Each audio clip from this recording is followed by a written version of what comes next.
সিউড়ির তিলপাড়া ব্যারেজের স্বাস্থ্য ব্যবস্থা খতিয়ে দেখতে এলাকা পরিদর্শন করলেন সেন্ট্রাল ওয়াটার কমিশনের 3 সদস্য, director S K. Sharma, deputy director A. Raghavendra, assistant director P. Patel. Tilpara barrage সংলগ্ন সেচ দপ্তরের অফিসে দীর্ঘ বৈঠক করেন তারা। যেহেতু তিলপাড়া ব্যারেজের বয়স ৭৪ বছর, একদিকে বয়স, অন্যদিকে ব্যারেজের ওপর দিয়ে 14 নম্বর জাতীয় সড়কের ভারী যান চলাচল স্বাস্থ্য অবনতির অন্যতম কারণ বলে মনে করছেন বিশেষজ্ঞরা। জলাধার বিশেষজ্ঞ জুলফিকার আহমেদ যেভাবে কাজ করার পরামর্শ দিয়েছিলেন সেভাবেই সংস্কার করার সহমত পোষণ করেছেন সেন্ট্রাল ওয়াটার কমিশনের 3 আধিকারিক। ইতিমধ্যেই সংস্কারের কাজ শুরু হয়েছে, তবে কতদিনে এই কাজ শেষ হবে তার নিশ্চয়তা দিতে পারেননি সেচ দপ্তরের আধিকারিকরা। ড্যামেজ কি হচ্ছে আপনারা সবাই জানেন, সবাই করছেন, দেখছেন। এর আগে আইআইটি প্রফেসর জেড আহমেদ এসেছিলেন, উনি কিছু মেথোডোলজি সাজেস্ট করে গেছেন, সেইভাবে সাইটে কাজও আরম্ভ হয়েছে, সেটা আপনারা নিশ্চয়ই খেয়াল করেছেন। এক পাশ থেকে কাজও আরম্ভ হয়েছে আজকে, আগামী দিনে কাজের গতি আরও বাড়বে।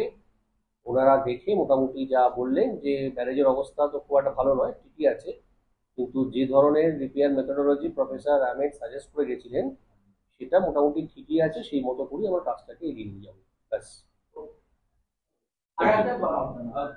বলছি একটা রিপোর্টে এসেছিল যে 5 কিলোমিটার অবধি স্যান্ড মাইনিং, তো এই কি স্যান্ড মাইনিংটাই কি আসলে? না না না, এখানে স্যান্ড মাইনিং এর সঙ্গে কোনো প্রত্যক্ষ সম্পর্ক আছে বলে আমরা মনে করছি না এই মুহূর্তে। এই ব্যারেজটার বয়স ৭৪ বছর হয়ে গেছে। জেনারেলি স্ট্রাকচার 50 বছরের জন্যই করা হয় আর কি। এখন দীর্ঘ সময় ধরে ব্যারেজটা আছে, কিছু কিছু ড্যামেজ হয়েছে।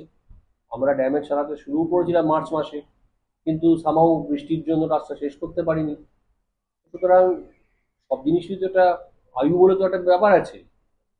একজন মানুষও, ভারতবর্ষে মানুষের গড় আয়ু হচ্ছে কি 72 বছর, কিন্তু 100 বছর বাঁচবে এমন তো নয়। সুতরাং আমরা এখন, আমাদের কাছে প্রাইমারি যেটা লক্ষ্য সেটা হচ্ছে স্ট্রাকচারটাকে বাঁচানো। এর জন্য যা যা করা দরকার বিশেষজ্ঞদের পরামর্শ অনুযায়ী সেই পদক্ষেপগুলো আমরা নিচ্ছি। মূল কারণটা কি কারণ? শুধু বয়সটাই কি কারণ না অন্য? ব্যারেজের সে অনেক, সেটা এটা একটা মানে ইঞ্জিনিয়ারিং ফেনোমেনা, সেটা ঠিক এরকমভাবে এক্সপ্লেন করা যাবে না আর কি। একটা হাইড্রোলিক জাম্প বলে একটা ব্যাপার আছে, সেই হাইড্রোলিক জাম্পের জন্য ডাউনস্ট্রিম থেকে বালি পড়ে যায়, সরে যায়। এরকম ভারতবর্ষের কেন পৃথিবীর বহু পুরনো ব্যারেজই এটা দেখা যায় আর কি। এটা একেবারে হঠাৎ এখানে তিল পড়াতে হলে এমন ব্যাপারটা নয় আর কি। গাড়ি ওভারলোডটাও এটা একটা অন্যতম কারণ হতে পারে, এটা মুখ্য কারণ নয়, এটা মুখ্য কারণ নয়, অন্যতম কারণ হতে পারে। আমরা কারণটা খুঁজে বার করার থেকে মেরামতিতে বেশি উৎসাহী। I think the appropriate person to answer your question is Chief Engineer Saab. He will answer your question.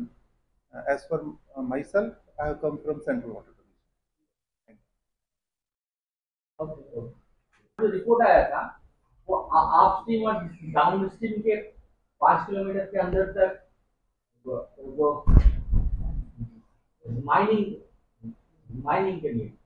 Like I said, it is always appropriate that one person answers your question, that is the head of that team, which is Chief Saab, and he will be addressing those questions, if and any.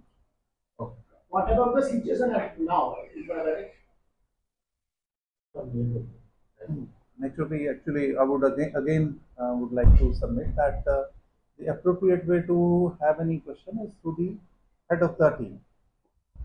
Definitely. Which process they are going to what? It is right. I am not authorized to speak anything. I mean, it will be better if a senior person, senior to me, is here, then he will be answering your question, who is having all these information and the relevant authority.